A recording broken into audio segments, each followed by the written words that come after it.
Hello student. तो हमारा जो चैप्टर चल रहा है मेजरिंग इंस्ट्रूमेंट, ठीक है, उसमें आज लोग का आपका टॉपिक है टाइप ऑफ इंस्ट्रूमेंट्स। ठीक है, तो इससे पिछली वीडियोस में हमने देखा कि आपका इंस्ट्रूमेंट होता क्या है, ठीक है, क्यों इसकी आवश्यकता होती है, ठीक है, और ये इलेक्ट्रिक करंट के कौन से इफेक्ट पे कार्य करता है। ठीक है, अलग अलग इफेक्ट हमने इलेक्ट्रिक करंट के देखे।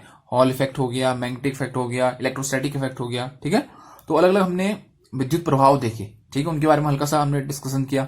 ठीक है, उसके बाद हमने देखा कि इंडिकेटिंग इंस्ट्रूमेंट में डिफरेंट डिफरेंट टॉर्क देखने को मिले हमें।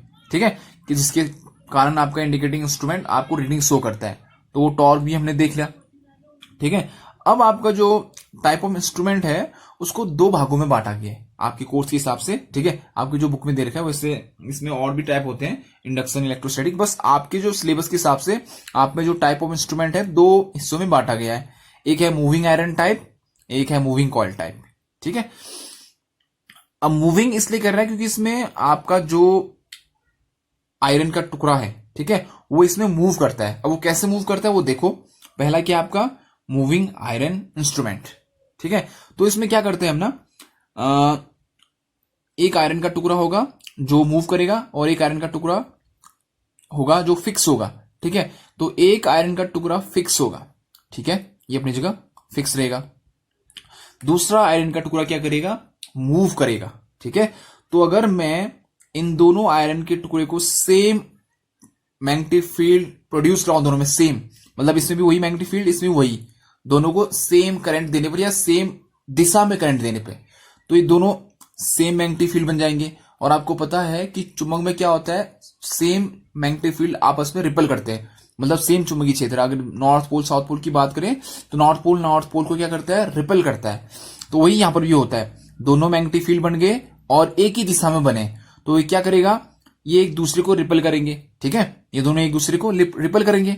अब ये तो फिक्स है, ये मूव नहीं कर सकता, लेकिन ये मूवेबल है, तो ये क्या करेगा, मूव करेगा। और इसके साथ ही क्या कनेक्ट रहता है, आपका पॉइंटर कनेक्ट रहता है, और वो पॉइंटर आपके स्केल पे मूव करता है और आपको रीडिंग बताएगा। ठीक है, तो मूविंग आयरन इंस्ट्रूमेंट की अगर बात करूं तो यहां पर हम चुंबकीय प्रभाव, इलेक्ट्रिक का चुंबकीय प्रभाव यूज करते हैं। ठीक है, तो आपका जो मूविंग आयरन इंस्ट्रूमेंट है ये दो प्रकार के होते हैं। ठीक है, एक को हम कहेंगे रिपल्सन टाइप, ठीक है, रिपल्सन टाइप, और दूसरा होगा आपका अट्रैक्शन टाइप। ठीक है, तो रिपल्सन टाइप मैंने आपको बता दिया कि दोनों, जब तक इसमें से करंट फ्लो नहीं होगा, ये दोनों आपस में एक दूसरे के नजदीक रहते हैं, एकदम ऐसा लगेगा कि दोनों एक दूसरे को टच किया हुआ है, लेकिन टच नहीं करते हैं, थोड़ा दूरी होती है। ठीक है, अब जैसे ही आप इसमें इलेक्ट्रिक करंट फ्लो कराओगे ना रिपल्सन टाइप इंस्ट्रूमेंट में, तो दोनों चुंबकीय क्षेत्र उत्पन्न करेंगे, और दोनों सेम चुंबकीय क्षेत्र होने के कारण एक दूसरे को क्या करते हैं, रिपल करते हैं। तो रिपल करने के कारण आपका क्या होगा, मूवेबल इंस्ट्रूमेंट क्या करेगा, मूव करेगा। ठीक है, और आपको रीडिंग देगा। ठीक है, तो यही हमने देखना है। ठीक है, तो फर्स्ट क्या है आपका रिपल्सन टाइप, फिर उसके बाद हम अट्रैक्शन देखेंगे। ठीक है, तो पहले हम देख लेते हैं रिपल्सन टाइप इंस्ट्रूमेंट। ठीक है, कि रिपल्सन टाइप में हम क्या करेंगे, दो आयरन के पीस लेंगे, ठीक है, आयरन के बार लेंगे, ठीक है, और एक को फिक्स रखेंगे, एक को मूवेबल बनाएंगे। ठीक है, आप इस फिगर में देखिए आपको और चीज समझ में आएगा। ठीक है, ये है आपका। ठीक है, तो देखो ये इंस्ट्रूमेंट है आपका। ठीक है, ये कॉइल है। ठीक है, ये आपकी जो ये सर्कल में है ये क्या है, ये कॉइल है। ठीक, इसी में से मैं करंट फ्लो कराऊंगा। ठीक है, जिस करंट को आपको मेजर करना है या फिर जिस वोल्टेज को आपको मेजर करना है, ठीक है, उसके हिसाब से मैं इसमें क्या कराऊंगा, करंट को फ्लो कराऊंगा इस कॉइल में। ठीक है, तो ये कॉइल क्या कराएगा, जब इसमें हम इलेक्ट्रिक करंट फ्लो कराएंगे तो ये आयरन का जो बार है इसको क्या क्या करेगा, ये चुंबकित करेगा या फिर मैग्नेट बनाएगा। ठीक है, तो हम ऐसा कह सकते हैं कि जिस करंट को आपने मेजर करना है, ठीक है, उस करंट को हम इस कॉइल में से फ्लो कराते हैं। ठीक हो गया। ठीक, तो उससे क्या होता है, दोनों आयरन पीस पे, ये वाला आयरन पीस जिसमें फिक्स दिख रहा हूं, ठीक है, ये वाला, ठीक है, और आपका दूसरा आयरन पीस कौन सा है, ये वाला, तो ये दोनों आयरन पीस में क्या होता है, चुंबकीय क्षेत्र उत्पन्न हो जाता है। किसके कारण, जब मैं इस कॉइल में इलेक्ट्रिक करंट फ्लो कराऊंगा। अब ऐसा कैसा होता है, क्योंकि आपका जो कॉइल होता है ना, अगर मैं इसमें से इलेक्ट्रिक करंट फ्लो कराऊं तो ये चुंबकीय क्षेत्र उत्पन्न करता है, और उसी चुंबकीय क्षेत्र में ये आयरन कोर रखे हुए हैं। तो ये आयरन के जो बार है, ठीक है, जो आयरन के बार है, ये भी क्या बन जाएंगे, चुंबक बन जाएंगे। ठीक है, तो ये जो कॉइल है, इसमें से जब मैं उस इलेक्ट्रिक करंट को फ्लो कराऊंगा जो मुझे मेजर करना है, तो ये कोर या फिर ये कॉइल चुंबकीय क्षेत्र उत्पन्न करेगा। वो चुंबकीय क्षेत्र इन लोहे के टुकड़ों को क्या बनाएगा, चुंबक बनाएगा। ठीक हो गया। तो यहां पर क्या है, आपके दो आयरन के पीस हैं, दो चुंबक बन चुके हैं, और दोनों सेम चुंबक बनते हैं। तो एक ही दिशा में इसमें चुंबकीय क्षेत्र उत्पन्न होता है, मतलब सेम चुंबक बनते हैं ये एक जैसे। ठीक है, और आपको पता है कि एक जैसा चुंबक आपस में क्या होता है, रिपल करता है। तो ये चुंबकीय क्षेत्र और ये चुंबकीय क्षेत्र आपस में क्या करेंगे, रिपल करेंगे। मतलब ये लोहे का बार और ये लोहे का बार आपस में क्या करेंगे, रिपल करेंगे। अब ये तो फिक्स है, ये रिपल नहीं हो या मूव नहीं करेगा। ठीक है, ठीक। लेकिन ये क्या है, मूवेबल आयरन का टुकड़ा है, तो ये मूव करेगा। तो ये अगर मूव करेगा तो इसके साथ क्या लगा है, ये पॉइंटर लगा हुआ है। तो ये पॉइंटर क्या करेगा, मूव करेगा और आपको रीडिंग देगा स्केल पे। ठीक है, तो इसके मेन पार्ट कौन से हो गए, आपका ये आयरन का पीस, ये आपका कॉइल जिससे मैं करंट को पास कराऊंगा जो आपने मेजर करना है, ये लगा है आपका स्प्रिंग। ठीक है, स्प्रिंग क्या काम करता है, फिर मैंने आप लोग को बताया था कि कंट्रोलिंग टॉर्क प्रोड्यूस करने का। ठीक है, तो आपका जो इंस्ट्रूमेंट है उसमें 3 टॉर्क आपको मिलेंगे। पहला टॉर्क डिफ्लेक्टिंग टॉर्क। यहां पर डिफ्लेक्टिंग टॉर्क किससे प्रोड्यूस हुआ, चुंबकीय प्रभाव के कारण, मैग्नेटिक इफेक्ट के कारण। जब आपने इस कॉइल में से इलेक्ट्रिक करंट फ्लो कराया तो क्या हुआ, इसने चुंबकीय क्षेत्र उत्पन्न किया, जिसके कारण ये दोनों आयरन के पीस चुंबक बन गए। दोनों सेम चुंबकित होने के कारण एक दूसरे को रिपल करते हैं। ठीक है, रिपल करना मतलब आपका जो पॉइंटर है मूव करेगा, तो डिफ्लेक्टिंग टॉर्क, तो आपका पॉइंटर क्या कर रहा है, मूव कर रहा है। ठीक है, अब उस पॉइंटर को अपने फिक्स जगह पर रोकना है, उसके लिए मुझे क्या चाहिए, कंट्रोलिंग टॉर्क। तो उसके लिए मैंने क्या लगा रखा है, स्प्रिंग लगा रखा है। ठीक है, कंट्रोल स्प्रिंग। इससे पॉइंटर वहीं पर रुकेगा जहां जितना करंट उसने मेजर करना है। ठीक हो गया। फिर अब तीसरा टॉर्क होता है डैम्पिंग टॉर्क, ताकि ये जो पॉइंटर है ऑसिलेट ना हो। जैसे आपको 5 एम्पियर करंट था, ये 5 एम्पियर में पहुंच के रुक गया, लेकिन वहां पर वाइब्रेट करेगा। ठीक है, इसलिए मैं क्या यूज करता हूं, डैम्पिंग टॉर्क। तो यहां पर कैसा यूज कर रखा है, एयर फ्रिक्शन डैम्पिंग। ठीक है, तो यहां पर हमने क्या यूज किया हुआ है, एयर फ्रिक्शन डैम्पिंग। हम यहां पर एडी करंट इसलिए यूज नहीं कर सकते हैं क्योंकि आपका यहां पर एडी करंट में हमने मैग्नेट यूज करना पड़ता है, परमानेंट मैग्नेट। और परमानेंट मैग्नेट क्या करेगा, इस चुंबकीय क्षेत्र को डिस्टर्ब करेगा। ठीक है, तो इसलिए हम यहां पर क्या करते हैं, एयर फ्रिक्शन डैम्पिंग यूज करते हैं। ठीक हो गया। तो यहां पर रिपल्सन देखने को मिल रहा है, तो इसलिए इसको क्या करते हैं, रिपल्सन टाइप इंस्ट्रूमेंट कहते हैं। ठीक है, अब थोड़ा सा हम इसमें डिफ्लेक्टिंग इक्वेशन देखेंगे, डिफ्लेक्टिंग टॉर्क का। ठीक है, और स्केल कैसा होता है, इसमें यूनिफॉर्म होता है या फिर नॉन यूनिफॉर्म होता है। ठीक है, तो देखो फिर। ठीक है, ये आपका था रिपल्सन टाइप इंस्ट्रूमेंट। ठीक है, अब देखो जो आपका फोर्स होगा, रिपल्सिव फोर्स, वो डायरेक्टली प्रोपोर्शनल होता है m1 m2 और d स्क्वायर के। ठीक है, अब ये m1 m2 क्या है, ठीक है, ये है पोल स्ट्रेंथ। मतलब m1 या तो फिक्स कॉइल को मान लो। ठीक है, देखो ये दोनों चुंबक बन गए ना, तो इनकी पोल स्ट्रेंथ होगी, क्षमता होगी। ठीक है, तो m1 इसको ले लो और m2 इसको ले लो। ठीक है, तो इनकी पोल स्ट्रेंथ, ठीक है, वो कहलाता है आपका m1 m2 मान के मैंने। तो ये एक पोल का स्ट्रेंथ है, एक आयरन पीस का, ये दूसरे आयरन पीस का स्ट्रेंथ है, क्षमता। ठीक है, पोल की क्षमता, ये वो कितना चुंबकीय क्षेत्र उत्पन्न कर सकता है। ठीक है, तो जो फोर्स उत्पन्न होगा, जो बल, दोनों के बीच में कौन सा बल है, रिपल्सिव, एक दूसरे को रिपल करने वाला, प्रतिकर्षित करने वाला। ठीक है, मतलब एक दूसरे को अपने नजदीक, मतलब दूर भेजने का वाला बल। ठीक है, तो वो फोर्स क्या किसके समानुपाती होगा, आपका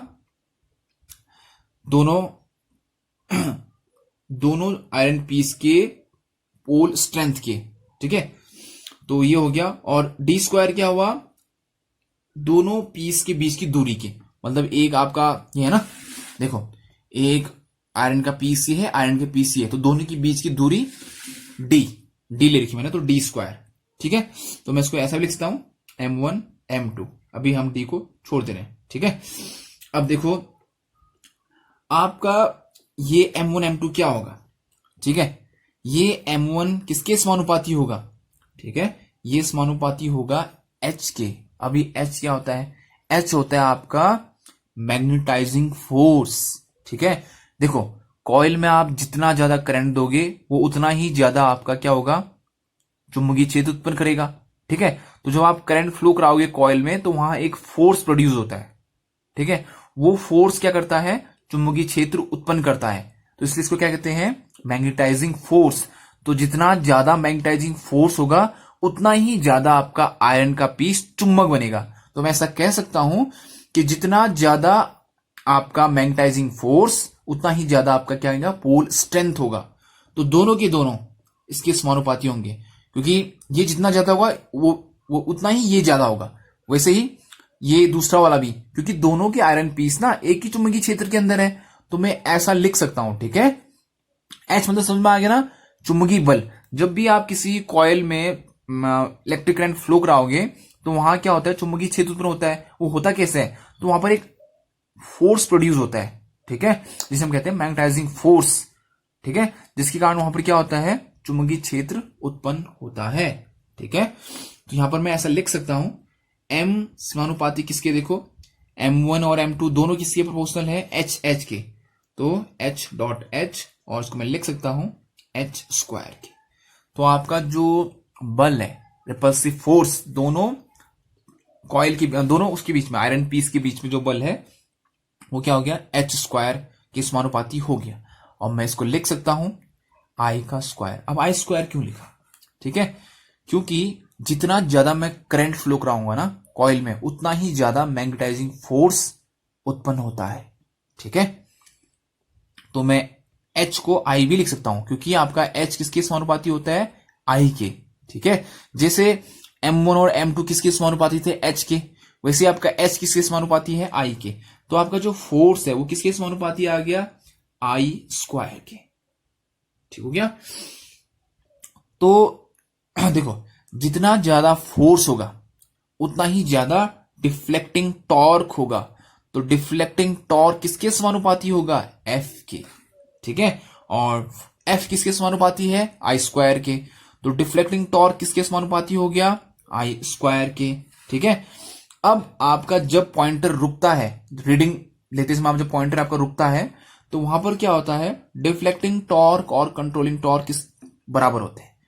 तो मैं यहां पर से लिख सकता हूं कि आपका डिफ्लेक्टिंग टॉर्क और क्या, कंट्रोलिंग टॉर्क बराबर, ठीक हो गया। और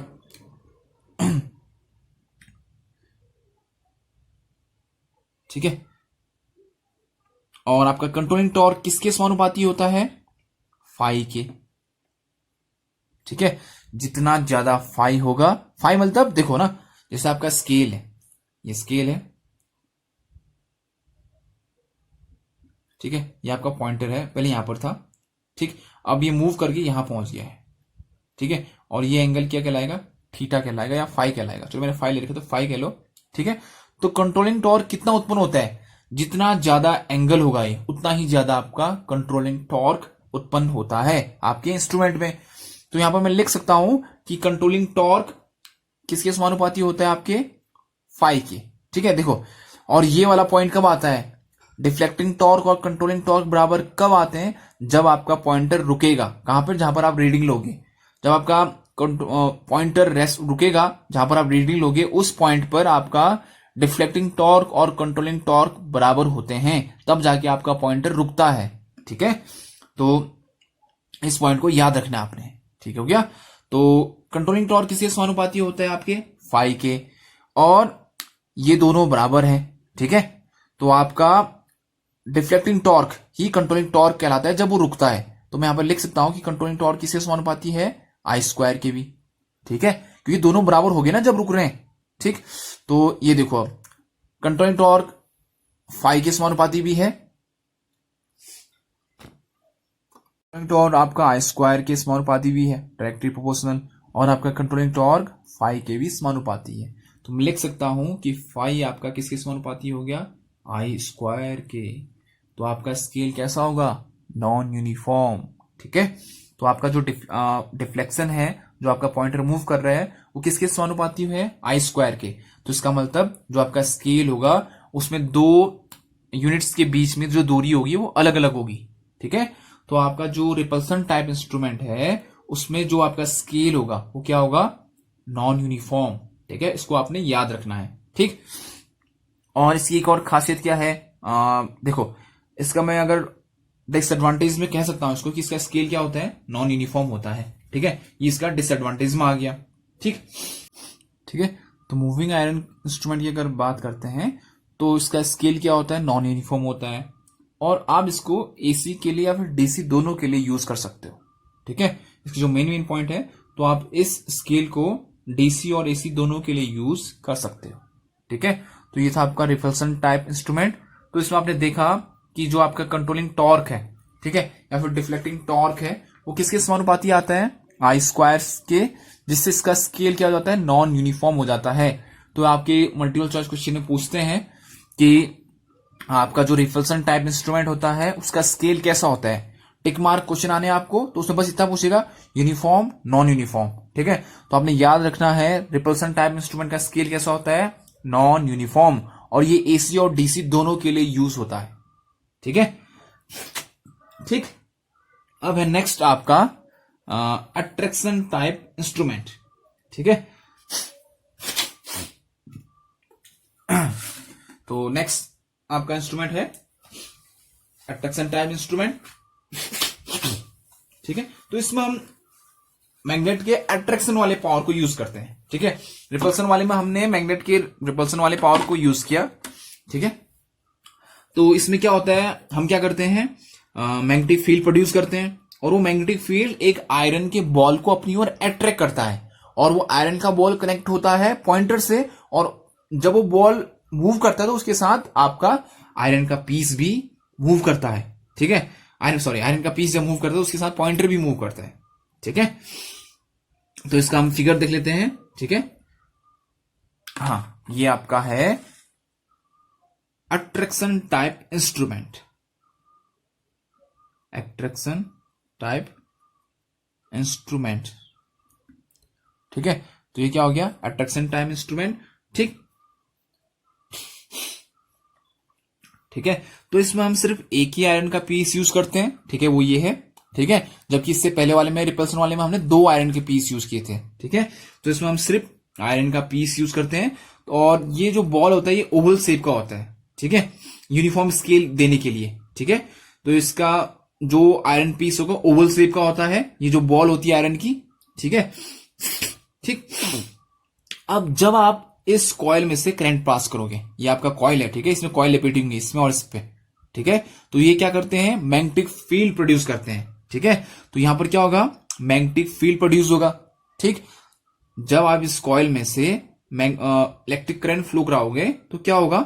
यहां पर एक मैग्नेटिक फील्ड प्रोड्यूस होगा, ठीक है। ये मैग्नेटिक फील्ड के कारण ये आयरन पीस क्या होगा? अपनी ओर को अट्रैक्ट करेगा। तो जब ये अट्रैक्ट होगा इधर को, तो ये देखो आयरन का पीस इधर को मूव करना, इधर की ओर, तो आपका जो इससे लगा हुआ पॉइंटर है वो भी मूव करता है आपके स्केल पे, तो ऐसा आपको रीडिंग मिल जाएगी, ठीक है। तो यहां पर हम मैग्नेट का कौन सा पावर यूज कर रहे हैं? अट्रैक्ट करने वाला। तो ये मैग्नेटिक फील्ड जो प्रोड्यूस होगा, देखो ये आपका क्या है? कॉइल है ये, और ये, तो इसमें जब आप इलेक्ट्रिक करंट फ्लो कराओगे, ठीक है, तो यहां पर एक मैग्नेटिक फील्ड प्रोड्यूस होगा। वो मैग्नेटिक फील्ड क्या करेगा? इस आयरन के पीस को अपनी ओर अट्रैक्ट करेगा। तो जब ये आयरन का पीस अपनी ओर अट्रैक्ट करेगा, तो उसमें ये पॉइंटर क्या करेगा? मूव करेगा आपके स्केल पे और आपको रीडिंग देगा, ठीक है। अब यहां पर एयर फ्रिक्शन डैम्पिंग ही यूज कर रखी है, ठीक है, और स्प्रिंग ही यूज कर रखा है कंट्रोलिंग टॉर्क के लिए। हमने पहले डिस्कस किया हुआ है कि कैसे आपका कंट्रोलिंग टॉर्क के लिए हम स्प्रिंग यूज करते हैं, ठीक है। फॉस्फोर ब्रॉन्ज का बना होता है ये स्प्रिंग, ठीक है। तो यहां पर हमने इसलिए कंट्रोलिंग टॉर्क प्रोड्यूस करने के लिए कंट्रोल स्प्रिंग यूज किया हुआ है, और डैम्पिंग के लिए हमने क्या यूज किया हुआ है? एयर फ्रिक्शन यूज किया हुआ है। तो इंस्ट्रूमेंट में 3 टॉर्क होते हैं। एक होता है डिफ्लेक्शन टॉर्क। किसने डिफ्लेक्शन टॉर्क यहां पर कैसे प्रोड्यूस हो रहे हैं? चुंबकीय प्रभाव के कारण, ठीक है। और कंट्रोलिंग टॉर्क स्प्रिंग के कारण, और डैम्पिंग टॉर्क एयर फ्रिक्शन के कारण, ठीक है, ठीक। अब यहां पर आप ग्रेविटी भी यूज कर सकते थे, ठीक है। अब आपकी मर्जी, लेकिन ग्रेविटी में क्या होता है ना, आप एक ही जगह रख सकते हो उसको, इधर उधर नहीं ले सकते हो। अगर पोर्टेबल बनाना है फिर वहां पर आपको स्प्रिंग, कंट्रोल स्प्रिंग ही यूज करना पड़ेगा। ठीक है, चलो फिर आप देखते हैं कि इसका स्केल यूनिफॉर्म कैसे होता है। ठीक है, इसका स्केल मैं कहता हूं कि स्केल यूनिफॉर्म होता है, तो हम थोड़ा सा इसमें हल्का सा एक डेरिवेशन देखते हैं। ठीक है, तो देखो इसमें जो आपका फोर्स है, मतलब अट्रैक्शन फोर्स है, वो क्या होगा, प्रोपोर्शनल होगा। प्रोपोर्शनल किसके होगा, एम और एच के। अब ये एम एच क्या है, ठीक है, देखो ये एम है आपका पोल स्ट्रेंथ, किसका, आयरन पीस का। ठीक है, क्योंकि जब ये मैग्नेटिक फील्ड प्रोड्यूस होगा ना, तो इस आयरन पीस को अपनी ओर अट्रैक्ट करता है, तो उससे क्या होता है आपका ये भी एक प्रकार का चुंबक बन जाता है, मतलब इसके अंदर जो चुंबकीय कण होते हैं ना वो एक्टिव हो जाते हैं। ठीक है, तो इसका भी अपना एक पोल स्ट्रेंथ बन जाता है, मतलब ये भी एक प्रकार का चुंबक बन जाता है। ठीक है, ठीक, क्योंकि जो आयरन का पीस होता है उसके अंदर जो चुंबकीय शक्ति होती है वो एकदम सीन अवस्था में रहती है, मतलब सोई हुई अवस्था में रहती है। तो जैसे ही ये आयरन का पीस चुंबकीय क्षेत्र में जाता है तो इसके अंदर का जो चुंबक तत्व है वो एक्टिव हो जाता है, जिसके कारण से ये इसकी ओर अट्रैक्ट होता है। ठीक है, लोहा इसलिए चुंबक की ओर अट्रैक्ट होता है। तो यहां पर हम क्या करेंगे, जो फोर्स जिस बल के कारण ये इधर को जा रहा है वो किसके समानुपाती होगा, इस आयरन पीस के पोल स्ट्रेंथ के। ठीक है, मतलब ये कितना ज्यादा चुंबकित हो सकता है। ठीक है, तो पहला तो वो हो गया। अब दूसरा है आपका एच। ये क्या है, एच की कितना मैग्नेटाइजिंग फोर्स है, मतलब कितना चुंबक बना है यहां पे, तो कितना मैग्नेटाइजिंग फोर्स आपने यूज किया हुआ है, मतलब आपने कितना करंट फ्लो कराया इस कॉइल में से। ठीक है, तो पहला क्या हुआ एम, कि ये इसका पोल स्ट्रेंथ कितना है, किसका, आयरन पीस का। तो एम यहां पर क्या कहलाएगा, इस आयरन पीस का पोल स्ट्रेंथ। ठीक है, और ये एच क्या कहलाएगा, आपने कितना ज्यादा मैग्नेटाइजिंग फोर्स यूज कर रखा है। ठीक है, चुंबकीय क्षेत्र पैदा करने के लिए। ठीक, ठीक है, अब यहां पर क्या होगा कि ये m भी इस h के प्रोपोर्शनल होगा। तो यहां पर मैं लिख सकता हूं कि m किसके प्रोपोर्शनल होगा, h के, क्योंकि जितना ज्यादा आपका मैग्नेटाइजिंग फोर्स होगा उतना ही ज्यादा आप इस आयरन पीस को खींचोगे अपनी ओर। ठीक है, उतनी तेजी के साथ या उतनी ज्यादा फोर्स के साथ। तो जितना मैग्नेटाइजिंग फोर्स होगा उतना ही ज्यादा ये क्या होगा, इसका पोल स्ट्रेंथ बनेगा, मतलब ये उतना ही ज्यादा चुंबकित होगा आपका आयरन पीस। जितना ज्यादा चुंबकीय क्षेत्र उतना ही ज्यादा ये लोहे का टुकड़ा क्या बनेगा, चुंबक बनेगा। ठीक है, तो उतना ही ज्यादा इसका क्या होगा, पोल स्ट्रेंथ होगा। तो मैं लिख सकता हूं कि ये इसके समानुपाती होगा। तो अब मैं यहां पर लिख सकता हूं कि F किसके समानुपाती, एच स्क्वायर के। ठीक है, और H किसके समानुपाती होता है, करंट के। जितना ज्यादा करंट उतना ही ज्यादा मैग्नेटाइजिंग फोर्स। तो यहां पर देखो, फिर अब यहां पर मैं लिख सकता हूं कि आपका जो फोर्स है वो किसके समानुपाती हो गया, आई स्क्वायर के। ठीक है, इस वाले समीकरण और इस वाले समीकरण से, क्योंकि h किसके समानुपाती होता है, I के, तो मैंने इस h की जगह क्या लिख दिया, I लिख दिया। ठीक है, अब देखो फिर ठीक है, जो आपका जब पॉइंटर रुकता है, व्हेन पॉइंटर स्टॉप, उसमें क्या होता है, आपका डिफ्लेक्टिंग टॉर्क और कंट्रोलिंग टॉर्क बराबर होते हैं। इसको आपने याद रखना है। ठीक है, अब देखो फिर फोर्स किसके समानुपाती आ गया, आई स्क्वायर के। ठीक है, फोर्स आपका समानुपाती आया आई स्क्वायर के, और आपका यही फोर्स किसका कारण होता है, डिफ्लेक्टिंग टॉर्क का। जितना ज्यादा फोर्स उतना ही ज्यादा डिफ्लेक्टिंग टॉर्क। तो मैं लिख सकता हूं कि डिफ्लेक्टिंग टॉर्क किसके समानुपाती, फोर्स के, और डिफ्लेक्टिंग टॉर्क ही किसके समानुपाती, आई स्क्वायर के, क्योंकि फोर्स किसके समानुपाती है, आई स्क्वायर के। ठीक है, तो आपका डिफ्लेक्टिंग टॉर्क किसके समानुपाती आ गया, आई स्क्वायर के। ठीक है, आपका डिफ्लेक्टिंग टॉर्क आई स्क्वायर के समानुपाती आ गया। ठीक है और देखो कि आपका जो कंट्रोलिंग टॉर्क होता है वो किसके समानुपाती होता है, फाई के। ये भी हमने इससे पहले देखा। ठीक है, ये कंट्रोलिंग टॉर्क फाई, जितना ज्यादा स्केल मूव करेगा, ठीक, तो कंट्रोलिंग टॉर्क उतना ही ज्यादा होगा। ठीक है, तो कंट्रोलिंग टॉर्क किसके समानुपाती, फाई के। अब जब पॉइंटर रुका हुआ है तो टीसी और टीडी इक्वल है, तो मैं ऐसा भी लिख सकता हूं। ठीक हो गया, दोनों बराबर हैं, तो मैं ऐसा भी लिख सकता हूं। अब देखो इसको इक्वेशन देखो टीडी किसके समानुपाती है, आई स्क्वायर के, और टीडी ही किसके समानुपाती है, फाई के। तो यहां मैं लिख सकता हूं कि फाई या फिर थीटा किसके समानुपाती हो गया, आई स्क्वायर के। तो आपका जो डिफ्लेक्शन है वो किसके समानुपाती हो रहा है, आई स्क्वायर के। तो यहां पर हमें क्या पता चला कि आपका जो स्केल है, ठीक है, वो क्या है, नॉन यूनिफॉर्म है, क्योंकि आपका जो थीटा है वो किसके समानुपाती आ रहा है, आई स्क्वायर के। तो इस समय ये पता चला कि आपका अट्रैक्शन टाइप इंस्ट्रूमेंट भी आपका क्या है, नॉन यूनिफॉर्म स्केल वाला है, ठीक है। और इसको भी आप एसी डीसी दोनों में यूज कर सकते हो, ठीक है। तो मूविंग आयरन इंस्ट्रूमेंट दोनों के लिए यूज होता है, चाहे आप एसी के लिए यूज करो चाहे डीसी के लिए यूज करो, ठीक है। तो ये था आपका मूविंग आयरन इंस्ट्रूमेंट, ठीक है। तो अगर हम एडवांटेज की बात करें, ठीक है, मूविंग आयरन इंस्ट्रूमेंट की एडवांटेज क्या क्या थे, ठीक है। तो अगर एडवांटेज की बात करें तो सस्ता होता है, ठीक है, सिंपल कंस्ट्रक्शन बहुत सिंपल होता है, ठीक है, एक कोर ही चाहिए और आयरन की पीसेस चाहिए, तो उतना एकदम कॉम्प्लिकेटेड कंस्ट्रक्शन नहीं होता है। तो पहला पॉइंट तो यही हो गया कि आपका जो एडवांटेज की बात करें अगर, ठीक है, देखो मूविंग आयरन इंस्ट्रूमेंट की अगर बात करूं, ठीक है, मूविंग आयरन उसमें दो होते हैं, अट्रैक्शन और रिपल्सन, ठीक है, वो भी हमने देख लिया।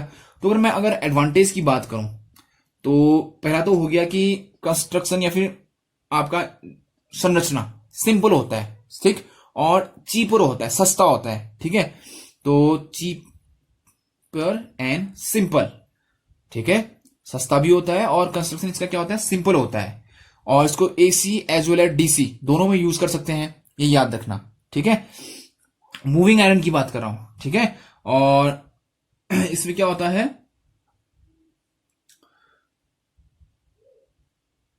ठीक। अब ये तो इसकी एडवांटेज थे मेन, ठीक। अब अगर हम डिसएडवांटेज की बात करें तो डिसएडवांटेज में क्या आया कि इसका जो स्केल होता है वो नॉन यूनिफॉर्म होता है, ठीक है। तो इसी से हमें रीडिंग लेने में थोड़ी सी दिक्कत होती है, ठीक। तो नॉन यूनिफॉर्म स्केल है इसका, ठीक, किसका, मूविंग आयरन इंस्ट्रूमेंट का। तो नॉन यूनिफॉर्म स्केल है जिससे आप रीडिंग लेने में आपको दिक्कत होगी, ठीक है, ठीक। और दूसरा जो पॉइंट है कि जब हम इसको एसी के लिए यूज करते हैं, ठीक है, तो जब फ्रीक्वेंसी में चेंज होता है ना, तो फ्रीक्वेंसी में चेंज होने से आपका जो इंपिडेंस होता है कॉइल का उसमें एरर प्रोड्यूस होता है। देखो अगर फ्रीक्वेंसी चेंज होगी तो आपकी जो कॉइल का क्या होगा, इंपिडेंस भी चेंज होगा, जिससे आपका रीडिंग में एरर प्रोड्यूस होगा, ठीक है। तो एसी में यूज करने पर थोड़ा ये क्या देता है, आपको एरर होने की संभावना रहती है फ्रीक्वेंसी चेंज होने पर, ठीक हो गया।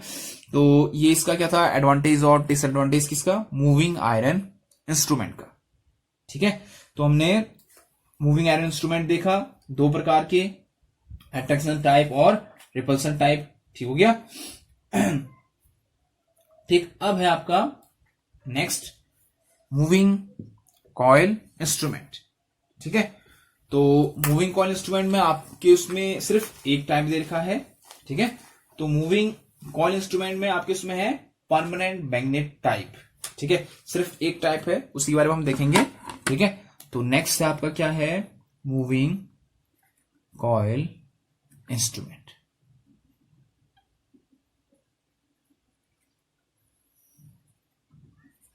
ठीक है, मूविंग कॉइल इंस्ट्रूमेंट। अब ये किस उस पे काम करता है, ठीक है। तो ये आपका जो मोटर जिस प्रिंसिपल पे काम करता है ना, उसी प्रिंसिपल पे आपका मूविंग कॉइल इंस्ट्रूमेंट काम करता है। अब मोटर किस प्रिंसिपल पे काम करता है, देखो अगर आपके पास कोई चुंबकीय क्षेत्र है, मैग्नेटिक फील्ड है, और आप उस मैग्नेटिक फील्ड में एक करंट कैरिंग क्या कंडक्टर रख देते हो, ठीक है, तो वो कंडक्टर क्या करता है, मूव करने लगता है, ठीक है, ठीक। और उसकी मूवमेंट हम किससे निकालते हैं, फैराडे के लेफ्ट हैंड रूल से, ठीक है। तो सेम मोटर के प्रिंसिपल पे आपका मूविंग कॉइल इंस्ट्रूमेंट वर्क करता है कि आपने किसी चुंबकीय क्षेत्र पे एक बार रखना है या फिर एक कॉइल रखना है, कोई भी कॉइल जिसमें करंट फ्लो हो रही हो, तो आपका जो कॉइल है वो क्या करेगा, मूव करेगा, ठीक है। और वो कॉइल मूव करेगा तो उसके साथ क्या लगा रहता है, पॉइंटर लगा रहता है, तो पॉइंटर भी मूव करेगा फिर, ठीक है। तो आपका जो मूविंग कॉइल इंस्ट्रूमेंट है, ठीक, ये सेम मोटर के प्रिंसिपल पर ही काम करता है, डीसी मोटर के सिद्धांत पर ही कार्य करता है, ठीक है। अगर हम इसकी कंस्ट्रक्शन की बात करें ठीक है, मूविंग कॉइल इंस्ट्रूमेंट की। तो ये आपका है, ठीक। तो इसमें एक परमानेंट मैग्नेट होता है, ठीक, जिसके कारण चुंबकीय क्षेत्र हम प्रोड्यूस करते हैं, ठीक हो गया, ठीक, मैग्नेटिक फील्ड प्रोड्यूस हो गया। अब उस मैग्नेटिक फील्ड में हम बीच में क्या रखेंगे, एक कॉइल रखते हैं, ठीक है, करंट कैरिंग कॉइल। अब इसमें से हम क्या कराएंगे, करंट को फ्लो कराएंगे, ठीक है।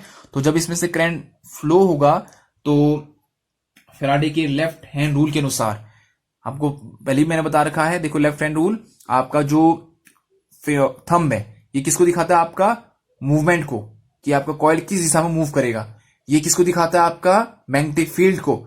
और आपका मिडिल फिंगर किसको दिखाता है, आपका इलेक्ट्रिक करंट को, ठीक है।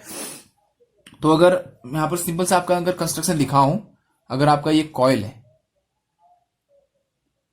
और में करंट फ्लो करा रहा हूं, और ये आपका जो मैग्नेट है, तो मैग्नेटिक फील्ड कहां से कहां को जाता है, नॉर्थ पोल से बाहर निकलते हैं और साउथ पोल से अंदर को जाते हैं, ठीक है।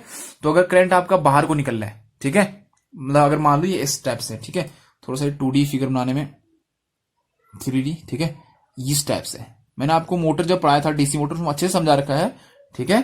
तो वो अगर समझ में ये अच्छे से नहीं आया तो उस वीडियो को अच्छे से देखना, तो फिर आपको समझ में आ जाएगा। ऐसा रखा हुआ है आपका, ठीक है, जैसे प्लेट हो, ठीक। तो अगर करंट आपका ऐसा फ्लो कर रहा है, ठीक है, तो फैराडे के लेफ्ट हैंड रूल के अनुसार क्या होता है, अगर आप अपनी लेफ्ट हैंड की उंगलियों को ऐसे रख दो, ये करंट को शो कर रहा हो बाहर की ओर, ये मैग्नेटिक फील्ड को शो कर रहा हो, तो आपका थंब मोशन को दिखाता है। तो यहां पर अगर हम देखें तो आपका जो प्लेट है वो एंटी क्लॉकवाइज मूव करेगा, ठीक है। बस हमने यहां पर इतना देखना है कि किसी करंट कैरिंग एलिमेंट को या फिर किसी करंट कैरिंग कंडक्टर को चुंबकीय क्षेत्र में रख दिया जाए तो वो क्या करता है, मूव करता है, मूवमेंट करता है, ठीक है। तो उसी मेथड को, उसी प्रिंसिपल को हमने यहां पर अप्लाई किया हुआ है। तो करंट कैरिंग कंडक्टर कौन है, यहां पर ये कॉइल है, इसमें से मैं करंट को प्रोवाइड कराऊंगा, तो यहां पर क्या प्रोड्यूस होगा, टॉर्क प्रोड्यूस होता है, ठीक है। उसी टॉर्क के कारण आपका जो पॉइंटर है वो मूव करता है आपके स्केल पे, ठीक हो गया। तो जो फोर्स प्रोड्यूस होते हैं यहां पर, ठीक है, या जो टॉर्क प्रोड्यूस होता है वो कितना होता है, ठीक है, वो होता है आपका, यहां पर देखो, ठीक है। तो पहले यहां पर इसका कंस्ट्रक्शन देख लो क्या क्या होता है। तो यहां पर हम यूज करते हैं आपका परमानेंट मैग्नेट, एक परमानेंट मैग्नेट होता है, ठीक, और उसके बीच में रखा जाता है एक कॉइल, ठीक है, जो कौन सा है कॉइल, ये, इसमें हम करंट को फ्लो कराएंगे। ये आपका स्प्रिंग है जिसके कारण से मैं कंट्रोलिंग टॉर्क प्रोड्यूस करूंगा, ठीक है। ये बियरिंग है सपोर्ट के लिए, जिसके द्वारा आसानी से आपका ये पाइवट जिसे हम कहते हैं वो मूव करेगा, ठीक है। ये है कॉइल, ठीक हो गया, ठीक। तो ये इसका कंस्ट्रक्शन था। अब हम देखते हैं कि इसमें टॉर्क के बीच में रिलेशन क्या होता है, आपका करंट और टॉर्क के बीच में, या फिर डिफ्लेक्शन और करंट के बीच में क्या रिलेशन आता है, ठीक, मतलब थीटा और करंट के बीच में क्या रिलेशन आता है, ठीक है। तो यहां पर देखोगे आप, ठीक है, जो फोर्स उत्पन्न होता है ना, तो जो आपका करंट कैरिंग रॉड रखा हो या फिर करंट कैरिंग कॉइल रखा हो, उसमें फोर्स प्रोड्यूस होता है, वो कितना होता है, IBL साइन थीटा, ठीक है, IBL साइन थीटा। अब ये I क्या है, करंट, ये B है मैग्नेटिक फील्ड, ये है L आपका length of conductor, sine theta है कि वो जितना एंगल से झुका होगा मैग्नेटिक फील्ड में, ठीक है, तो इतना फोर्स आपका प्रोड्यूस होता है, ठीक है। तो ये IBL क्या है, आपको समझा दिया मैंने, ये करंट, जितना करंट उस कॉइल में से फ्लो हो रहा है, ठीक। अब इसमें एक N भी होता है, ये होता है नंबर ऑफ टर्न्स। अगर मैं कॉइल की बात करूं तो जितने टर्न्स होंगे कॉइल के, उसको लिखा जाता है यहां पे, ठीक है। B क्या है, फ्लक्स डेंसिटी, तो ये है नंबर ऑफ टर्न्स, ये है करंट की कितना करंट आपने कॉइल से फ्लो किया, ये है आपका चुंबकीय फ्लक्स डेंसिटी, मतलब कितना घनत्व है, ठीक है, फ्लक्स डेंसिटी कहेंगे इसको। L है आपका लेंथ ऑफ कॉइल, कि कॉइल का कितना लेंथ है, ठीक है। तो यहां पर से आपको जो फोर्स है, इतना फोर्स आपका प्रोड्यूस होगा, ठीक हो गया। तो जो टॉर्क होता है, डिफ्लेक्टिंग टॉर्क, वो कितना होगा, फोर्स इनटू डिस्प्लेसमेंट, ठीक है, या डिस्टेंस भी कह सकते हैं। तो ये तो फोर्स हो गया और डिस्प्लेसमेंट। तो अगर मैं 90 ले लूं, मतलब एक समझ में ऐसा आएगा कि जब आपका प्लेट 90 डिग्री होगा, तो यहां पर मैं 90 डिग्री ले रहा हूं, ठीक है। तो IBL, ठीक, N मल्टीप्लाई D, डी आपका क्या है, डिस्टेंस या फिर डिस्प्लेसमेंट, ये इतना ही रहने वाला है। ठीक है, तो ये बाकी सब चीज कांस्टेंट रहते हैं। ठीक है, ये तो सिर्फ क्या किसके प्रोपोर्शनल होगा आपका डिफ्लेक्टिंग टॉर्क, सिर्फ आई के। ठीक है, तो देखो मैंने आपको कहा कि अगर किसी कॉइल को, किसी करंट कैरिंग कॉइल को मैग्नेटिक फील्ड में रखेंगे तो उसमें एक फोर्स प्रोड्यूस होता है जिसके कारण वो रोटेट करता है। वो फोर्स कितना प्रोड्यूस होता है, IBL sin थीटा या फिर NIBL sin थीटा। ठीक है, इतना फोर्स प्रोड्यूस होता है। ठीक, अब फोर्स ही आपका डिफ्लेक्टिंग टॉर्क प्रोड्यूस होने का कारण होता है। ठीक है, तो डिफ्लेक्टिंग टॉर्क कितना प्रोड्यूस होगा, डिफ्लेक्टिंग टॉर्क आपका प्रोड्यूस होगा फोर्स इंटू डिस्प्लेसमेंट। ठीक है, कि डिस्टेंस कितनी दूरी उसने तय करनी है, मतलब कितना आपने बल लगाया और उसे कितनी दूरी तय करनी है, मतलब कितना उसने रोटेट करना है। ठीक है, तो डी हो गया यहां पर डिस्टेंस। ठीक है, तो टॉर्क कितना होगा, फोर्स इंटू डिस्टेंस। फोर्स आपका ये है और डी डिस्टेंस था, उसने कितना रोटेट किया, कितना डिस्टेंस कवर किया। ठीक है, तो जितना ज्यादा वो घूमेगा उतना ज्यादा डिफ्लेक्टिंग टॉर्क होगा। ठीक है, अगर आप ज्यादा आपने रोटेट कराना है, मतलब जितनी रीडिंग, जैसा आपने ये है ना, आपका पॉइंटर मूव कर रहा है तो इसका मतलब जितना ज्यादा डिफ्लेक्टिंग टॉर्क होगा उतना ही ज्यादा ये मूव करेगा। ठीक है, तो जो डिफ्लेक्टिंग टॉर्क किसके समानुपाती होगा, आपके फोर्स के। पहला तो हमें पता है कि फोर्स के समानुपाती होता है, जितना ज्यादा आपका फोर्स होगा उतना ही ज्यादा आपका डिफ्लेक्टिंग टॉर्क होगा। ठीक है, ठीक, तो आप यहां पर डिफ्लेक्टिंग टॉर्क कैसे निकालेंगे, फोर्स इंटू डिस्टेंस। ठीक है, पहला आपको जो फोर्स ये कहां से आया कि फैराडे के प्रिंसिपल के अनुसार कि अगर किसी करंट कैरिंग कंडक्टर को किसी मैग्नेटिक फील्ड में रखते हैं तो वहां पर एक फोर्स प्रोड्यूस होता है जिसके कारण से वो कंडक्टर मूव करता है, तो ये फोर्स फैराडे के नियम के अनुसार आया। ठीक है, अब जो डिफ्लेक्टिंग टॉर्क होगा, ठीक है, वो कितना होगा, deflecting torque is equal to force into distance. ठीक है, अब ये डी क्या है, मैं डिस्टेंस कहता रहा हूं कि दो, जो आपका जो कॉइल ऐसा होगा ना, आपका जो कॉइल ऐसा होगा तो इसकी और इसकी बीच की दूरी। ठीक है, इसके और इसके बीच की दूरी डी। ठीक है, तो ये इसको लेंगे हम डी। ठीक, तो टॉर्क कितना होगा, जितना आपने फोर्स प्रोड्यूस किया या फिर जितना आपको बल उत्पन्न हुआ मल्टीप्लाई दो कॉइल के बीच की दूरी। ठीक है, ठीक, अगर मैं बार की बात करता हूं तो अगर बार की बात करता हूं तो बार की लेंथ, उसी को हम क्या कहते हैं, डी। ठीक है, तो इसी को हम डी करते हैं। अगर मैंने बार रखा हुआ है ना तो इसको कहते हैं डी। ठीक है, यहां से यहां की दूरी को।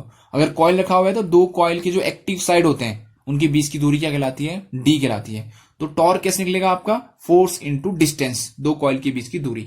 तो अब ये चार कंपोनेंट क्या है, कांस्टेंट होते हैं, मैग्नेटिक फील्ड, आपका लेंथ लंबाई, ठीक है, और आपका नंबर ऑफ टर्न्स और डिस्टेंस। अब एल किसे कहेंगे, यहां से यहां की दूरी।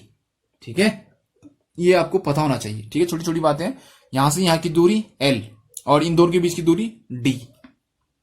तो टॉर्क किसके समानुपाती आया है, सिर्फ करंट के समानुपाती आया। तो यहां से हमें पता चला कि जो डिफ्लेक्टिंग टॉर्क है किसके समानुपाती है, आई के। ठीक है, और आपको पता है कि टीडी इक्वल टू टीसी होता है जब पॉइंटर स्टॉप होता है, जब पॉइंटर रुकता है, when pointer stop. Pointer stop होने पर टीडी इक्वल टू टीसी। तो आपका जो टीसी होता है वो किसके समानुपाती होता है, आपके फाई के। ठीक, तो इन तीनों से, इससे हमें क्या रिजल्ट मिला कि आपका जो फाई है वो किसके समानुपाती होगा, आई के। ठीक है, तो इसका मतलब आपका डिफ्लेक्शन किसके समानुपाती होता है, सिर्फ आई के। तो यहां पर स्केल क्या आएगा, यूनिफॉर्म स्केल आएगा। ठीक है, तो जो मूविंग कॉइल इंस्ट्रूमेंट होता है वो आपका क्या होता है, यूनिफॉर्म स्केल वाला होता है। ठीक है, मूविंग कॉइल इंस्ट्रूमेंट। ठीक है, और इसको हम सिर्फ एसी के लिए ही यूज करते हैं। ठीक है, तो अब एसी के लिए क्यों यूज कर, सॉरी डीसी के लिए यूज करते हैं। ठीक है, ओनली यूज फॉर डीसी। ठीक, स्केल क्या है, यूनिफॉर्म। अगर हम एसी के लिए यूज करेंगे ना तो आपका देखो, जब आपने एक फेज, मतलब आपका जो एसी होता है इस टाइप का होता है ना, तो इस वाले फेज में आपका ये नॉर्थ पोल बनेगा, ये साउथ पोल बनेगा। तो पॉइंटर मान लो इधर को खिसक रहा है, फिर आपके दूसरे फेज में ये साउथ पोल बन जाएगा, ये नॉर्थ पोल बन जाएगा। तो आपका जो पॉइंटर है वो इधर उधर घूमते रहेगा, इधर उधर इधर उधर। तो इसलिए हम इसको एसी के लिए यूज नहीं करते हैं, ये सिर्फ किसके लिए यूज होता है, आपका डीसी के लिए ही इसको यूज करते हैं। ठीक है, इसमें पावर कम खर्च होता है। अगर इसकी एडवांटेज की बात करें, लो पावर कंजक्शन डिवाइस है। ठीक, यूनिफॉर्म स्केल होता है, ठीक है। और यहां पर आपका जो फ्री हिस्टेरेसिस लॉस भी नहीं होता है, ठीक है, क्योंकि यहां पर जो हम कॉइल यूज करते हैं वो कॉपर का या फिर एल्यूमिनियम का कॉपर यूज करते हैं। यहां पर वहां क्या करते हैं, आयरन पीस यूज करते हैं। आयरन का पीस यूज कहां करते हैं, मूविंग आयरन में। तो वहां पर क्या होता है, हिस्टेरेसिस लॉस आपको देखने को मिलेगा, ठीक है। और यहां पर जो डैम्पिंग यूज करते हैं हम, ठीक है, ठीक, पहले ये आपने लगा रखा है स्प्रिंग, तो इससे तो कंट्रोलिंग टॉर्क आपका प्रोड्यूस हो गया, ठीक है। और डैम्पिंग हम यूज करते हैं आपका एडी करंट डैम्पिंग, क्योंकि यहां पर क्या है, परमानेंट मैग्नेट है, तो यहां पर हम एडी करंट यूज करेंगे, किसके लिए, आपका डैम्पिंग के लिए। तो हमेशा याद रखना, मूविंग कॉइल इंस्ट्रूमेंट में हम क्या यूज करते हैं, एडी करंट डैम्पिंग यूज करते हैं, ठीक है। अब इसका डिसएडवांटेज क्या है कि हम इसको एसी के लिए यूज नहीं कर सकते, ठीक है, और ये कॉस्टली होता है आपके मूविंग आयरन इंस्ट्रूमेंट से, ठीक है। और दूसरा क्या है, स्प्रिंग यूज कर रहे तो टाइम के साथ स्प्रिंग का जो घूमने की या फिर एज इफेक्ट पड़ता है उस पर, तो थोड़ा सा रीडिंग में एरर आने लगता है टाइम के साथ, एजिंग इफेक्ट कहते हैं उसको, ठीक है। तो इससे हमने देखा मूविंग आयरन इंस्ट्रूमेंट और मूविंग कॉइल इंस्ट्रूमेंट, ठीक है। मूविंग आयरन इंस्ट्रूमेंट की बात करें तो दो प्रकार के, अट्रैक्शन टाइप और रिपल्सन टाइप। स्केल क्या होता है, नॉन यूनिफॉर्म, ठीक है, एसी डीसी दोनों के लिए यूज कर सकते हैं। मूविंग कॉइल आपका परमानेंट मैग्नेट टाइप का है, इसमें जो स्केल होता है यूनिफॉर्म होता है, इसको हम सिर्फ डीसी के लिए यूज कर सकते हैं, ठीक है। तो ये आपके दो टॉपिक थे आज के, ठीक है, मूविंग आयरन इंस्ट्रूमेंट और मूविंग कॉइल इंस्ट्रूमेंट। कल का हमारा टॉपिक होगा कि हम किसी एमीटर की रेंज को या फिर किसी वोल्टमीटर की रेंज को कैसे एक्सटेंड कर सकते हैं, ठीक है। तो ये हम कल देखेंगे, आप लोग आज इसको रिवाइज कीजिए, ठीक। कल मैं आप लोगों से पहले पूछूंगा इसके बारे में, ठीक है, उसके बाद हम देखेंगे नेक्स्ट टॉपिक, ठीक है। ओके स्टूडेंट, आज के लिए इतना ही, और रिवीजन करते रहिए आप लोग, ठीक। Okay student.